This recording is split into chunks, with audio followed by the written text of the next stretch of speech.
పద్మపురాణ అంతర్గత కార్తీక మహాపురాణంలోని ఒకరోజు స్కాందుడు ఇలాగా అడుగుతున్నాడు.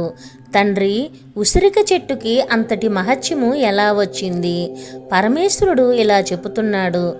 రాసనగర్లోని చుట్టూ ఉసిరిక చెట్లు మధ్యలోని ఆ శ్రీమన్నారాయణుడు దేవతలంతటితోటి సభలో కూర్చొని ఉంటుండగా అతని తొడ నుంచి ఒక అందాల అపరంజి స్త్రీ ఉద్భవించింది. ఆమె ఆ రాసనగర్లోని దుమికింది. దుమకగానే ఆ తాకిడికి ఉసిరికాయలు ఆ విష్ణువు మీద పడ్డాయి. ఆ విష్ణువుకి అర్చన జరిగింది. రాసనగర్లో దుముకడం వలన ఆమెకు రాధా అని నామకరణము చేశారు. దుముకడంతో ఆమె పారాని పాదాలు గజ్జెలు గల్లు మనడంతో ఆ పాద దర్శనము అందరూ చేసుకున్నారు. ఆ రోజు కార్తీక మాసము నవమి కావడం వలన ఉసిరిక చెట్టు మొదల్లోని ఆమె దూకడం వలన ఆ రోజు ధాత్రీమాతకు అంతటి మహాన్విత మహిమ కలిగింది. అందుకు కార్తీకంలోని ఎవరైతే నవమి రోజు ఉసిరిక మాలలతోటి కృష్ణుణ్ణి అర్చిస్తారో ఆ రోజు సాయంత్రము వేళ ఆమె పుట్టింది గనక రాధాదేవి పారాని పాదాలను గజ్జెల పాదాలను ఎవరు దర్శనం చేసుకుంటారో వారు అశ్వమేధ యాగ ఫలితాన్ని పొందుతారు. ఉసిరిక కొమ్మలతోటి రాధాకృష్ణుల్ని ఆ రోజు ఆరాధించాలి. ఇక ఆ ఉసిరిక చెట్టు మహిమ గురించి నీకు చెబుతాను అంటూ పరమేశ్వరుడు ఇలా చెప్పసాగాడు. ఉసిరిక చెట్టు చాలా పవిత్రమైనదని సర్వలోకాలు చెప్పుతున్నాయి. దానిని నాటుట వలన మానవులు జన్మబంధ విముక్తులు అవుతారు, పావనమూర్తులు అవుతారు. వాసుదేవుడికి అతి ప్రీతికరమైనది ఈ ఉసిరిక చెట్టు. ఈ ఉసిరికను తినుట వలన కల్మషములు తొలగుతాయి. దీనిని తిన్నచో ఆయుష్ వృద్ధి చెందుతుంది. దీని రసము తాగుట వలన ధర్మము వృద్ధి చెందును. దీని రసములోని స్నానము చేసినచో దురదృష్టము నాశనమగును, ఐశ్వర్యవంతులు అవుతారు. ఎవరి ఇంటిలోని ఉసిరిక చెట్టు ఉంటుందో ఆ ఇంటిలోని ప్రేతములు, దెయ్యములు, రాక్షసులు ప్రవేశించజాలవు. హరివాసము నాడు ఉసిరిక రసములోని స్నానము చేసినచో అతడు పాప విముక్తుడగును. ఈ విధముగా గంగా, గయా, కాశీ, పుష్కరాల్లోని ఏ ఒక్క తీర్థమునకు కూడా అంతటి సామర్థ్యము లేదు. 2 పక్షములలోనూ వచ్చు ఏకాదశి నాడు ఉసిరిక స్నానము చేసినచో అతని పాపములు నశించి విష్ణులోకమును పొందును. విష్ణు ప్రీత్యర్థము ఉసిరికను ఆహారములోని వండుకొని తీసుకోవడం వలన, స్నానములోని తీసుకోవడం వలన, హరివాసములయందు తప్పక ఉపయోగించడం వలన, ఏకాదశి ఉపవాసము తరువాత రోజు ఉసిరికాయని ముట్టిన, పారణ చేసిన, ఆ తరువాత పదార్థాలను భుజించిన, అలా చేయడం వాడు 7 జన్మలలో చేసిన పాపాలను ఒక్క ఉపవాసంతో నశించిపోవును. ఇందులోని సందేహమే లేదు. అతడు అక్షయంగా స్వర్గమునే పొంది తరువాత విష్ణు సాయుధ్యమును పొందును. అందువలన ప్రయత్నపూర్వకంగా దాత్రీ వ్రతమును చేయవలెను. ఉసిరిక రసమును తలకు పట్టించుకోవటం వలన పునర్జన్మ అనేది ఉండదు. ఉసిరికాయను ముట్టుట, స్మరించుట వలన వరదుడైన విష్ణువు సంతుష్టుడై ప్రియుడగును. ఉసిరిక ఫలము ఉన్న చోట విష్ణువు, బ్రహ్మ, మహాలక్ష్మి ఉండును. అందువలన ప్రతి ఒక్కరూ వారి ఇంటిలోని ఉసిరిక చెట్టును నాటి పెంచుకోవలెను. ఉసిరిక చెట్టు ఉన్న చోట దురదృష్టము ఉండదు. దేవతలు అందరూ ప్రీతులై ఆ ఇంట కొలువై ఉంటారు. ఒక్క క్షణము కూడా ఆ ఇల్లు వదలరు. ఉసిరిక ఫలములతోటి కూడిన నైవేద్యముతోటి విష్ణువు ప్రసన్నుడవునట్లుగా 100 కొలది యాగములు చేసినను ప్రసన్నుడు కాడు. ఉసిరిక రసముతోటి స్నానం చేసి మాధవుణ్ణి పూజించిన వారు మనస్సులోని ఉన్న కోరికలన్నీ తీరుతాయి, ఐశ్వర్యమును పొందుతారు. మునులు యజ్ఞాలు పొందు ఫలమును దాత్రి సేవించడం వలన పొందుతారు.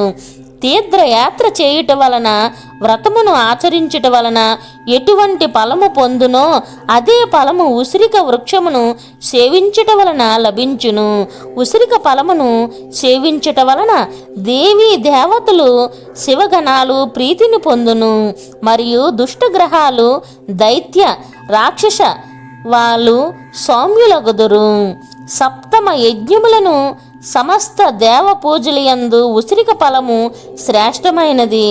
కానీ ఒక్క సూర్యుని పూజకి మాత్రకము ఇది నిషిద్ధము.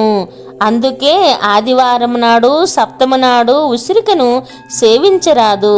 సేవించినను ఉసిరికతోటి స్నానము చేసినను ఆయుష్, ఐశ్వర్యము, భార్య నశించిపోవును. సంక్రాంతి, శుక్రవారము, షష్ఠి, పాడ్యమి, నవమి, అమావాస్య నాడు ఉసిరిక ఫలమును సేవించరాదు. మరణించిన వారి ముక్కు, చెవి, పెదవులు, తలపైన ఉసిరిక ఫలమును పెట్టినచో అతడు వైకుంఠమునకు వెళ్ళును. ఉసిరిక రసమును వంటికి పూసుకొని స్నానము చేయువాడు అశ్వమేధ యాగమును చేసిన ఫలితమును పొందుతాడు. దీనికి చూసిన వెంటనే పాపములన్నీ దుష్టగ్రహములు పారిపోయినట్లుగా పూర్వము జరిగినది చెబుతాను విను.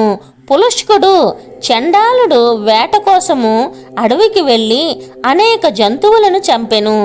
ఆకలి దప్పికలతోటి పీడింపబడిన వాడే ఎదురుగా ఉన్న బాగా విరసి కాసిన ఉసిరిక చెట్టును చేరి దాని మీదకి ఎక్కి కావలసినన్ని ఉసిరిక ఫలములను తిన్నాడు.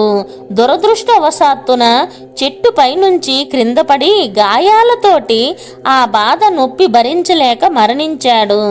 అనంతరము యముని భటులు, రాక్షసులు, పిశాచాలు నాది నాది అని చెప్పి ఆ శవము వద్దకు వచ్చిరి. కానీ శవము వారికి కనిపించలేదు.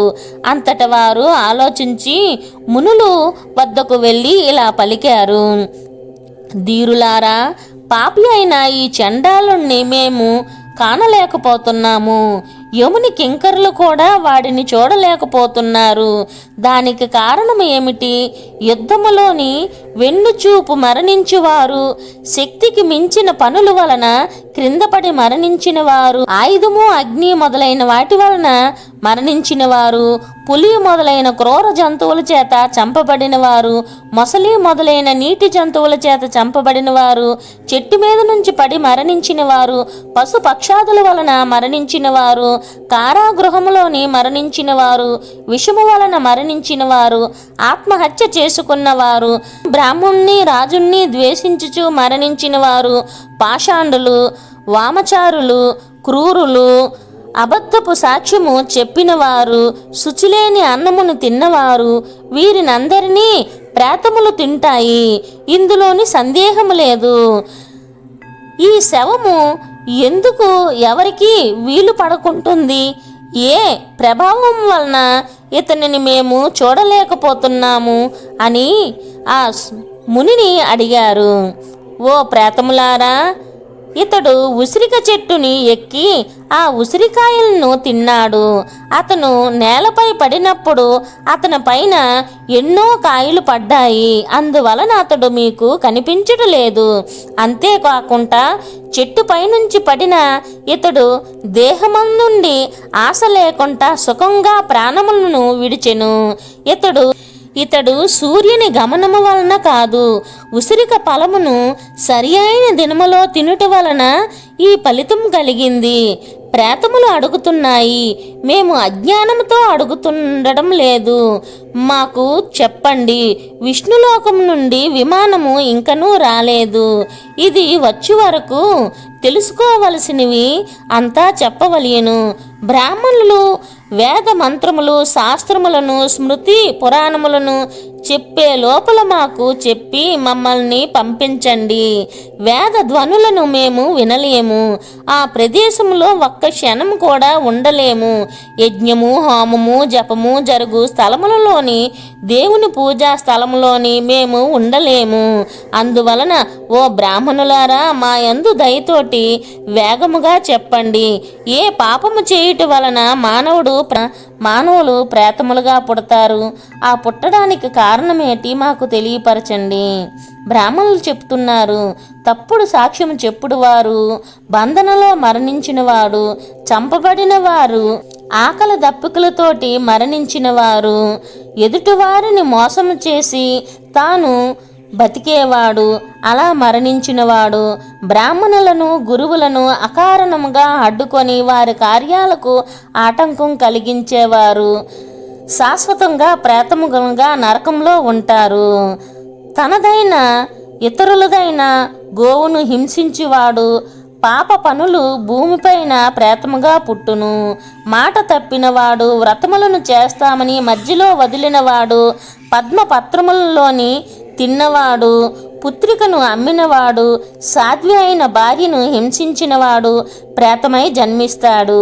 వీరే కాకుండా ఇతరులు కూడా తమ పాపకర్మలకు ప్రేతములై పుడతారు. ఓ బ్రాహ్మణులారా, మాకు లోకములకు హితము కలిగించు వాటిని గురించి చెప్పండి. ఏమి చేసినచో మానవులకు ప్రేతము నుంచి విముక్తి కలుగుతుంది. తీర్థములో స్నానము చేయువాడు, అర్చామూర్తికి నమస్కరించువాడు, ఏకాదశి నాడు ఉపవసించి ద్వాదశి నాడు హరిని పూజించువాడు, వేదములు స్తోత్రములు మంత్రములతోటి దేవుని పూజించువారు, పురాణములను ధర్మవాక్యములను వినువాడు, చదువునివాడు, చెప్పువాడు, వ్రతముల వలన శుద్ధులై వారు, రుద్రాక్షలను ధరించిన వారు, రుద్రాక్ష మాలలతోటి జపం చేసిన వారు, ఉసిరిక రసంతోటి స్నానం చేసినవాడు, దానిని నిత్యము తిన్నువాడు, దానితో విష్ణువును పూజించేవాడు ప్రేతములను పిశాచములను కారు. సత్పురుషులు దర్శనము చేత పుణ్యప్రదమైన పురాణవేత్తల చేత మాకు మీ దర్శనమయ్యింది. మాకు హితమును కలిగించేది చేసి మాకు ఈ ప్రేతము నుంచి విముక్తిని కలిగించండి. మేము మిమ్ములను శరణు పొందుతున్నాము, మాకు హితవు కలిగించండి అని వేడుకున్నారు. దయవంతులైన ఆ బ్రాహ్మణులు ప్రేతముల నుంచి విముక్తి పొందుటకు మీకు వెంటనే ఉసిరిక ఫలములను తినండి అని పలికెను. ప్రేతములు ఇలా అంటున్నాయి, బ్రాహ్మణులారా, మేము ఉసిరిక చెట్టును చూడలేకపోచున్నాము, ఆ ఫలమును మేము ఎలా తినగలము అన్నారు.